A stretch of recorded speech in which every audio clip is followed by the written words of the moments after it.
بسم اللہ الرحمن الرحیم نحمدہ و نصلی علی رسولہ الکریم۔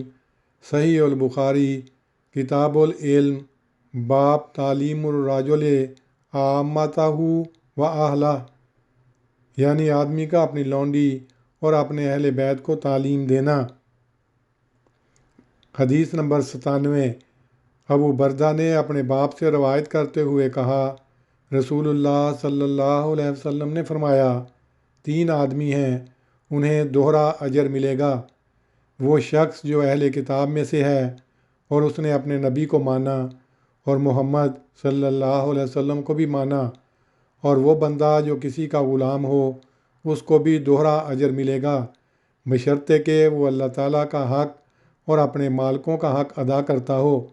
اور وہ شخص جس کے پاس کوئی لونڈی ہو تو وہ اسے سکھلائے اور اس کو تعلیم دے اور نہایت اچھی تعلیم دے، اور پھر اس کو آزاد کر دے اور اس سے شادی کر لے، تو ایسے شخص کو بھی 2 اجر ملیں گے۔ اس حدیث کی تشریح میں لکھا ہے، باب مذکور کے ذیل میں جو حدیث لائی گئی ہے اس میں آمتن یعنی لونڈی کی تعلیم کا ذکر ہے، اور عنوان باب میں وَأَهْلَهُ بیوی کی تعلیم کا بھی ذکر ہے۔ یہ استنباط اس قاعدے کے مطابق کیا گیا ہے کہ جب ادنیٰ شخص کی تعلیم کے متعلق اس قدر تاکید ہے تو اعلیٰ شخص کی تعلیم بدرجہ اولیٰ ضروری ہوئی۔ فَتَزَوَّجَهَا کا جملہ بصراحت بتلاتا ہے کہ حضرت صلی اللہ علیہ وسلم کی تعلیم لونڈیوں کے بارے میں کیسی واضح اور کتنی اعلیٰ ہے۔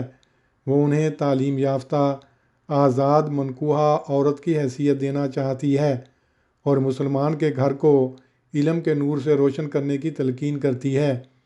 وہ حرم سرا جو بعد کے زمانے میں لونڈیوں سے بھرے ہیں، اس کے متعلق حضرت صلی اللہ علیہ وسلم نے پہلے سے انذاری پیشگوئی کر دی تھی۔ علم و تعلیم کے ضمن میں 25واں ادب یہ سکھلایا گیا ہے کہ مرد کو اپنے اہل بیت کی تعلیم کا اہتمام کرنا چاہیے۔ اللہم صلی علی محمد وعلی آل محمد کما صلیت علی ابراہیم وعلی آل ابراہیم انک حمید مجید۔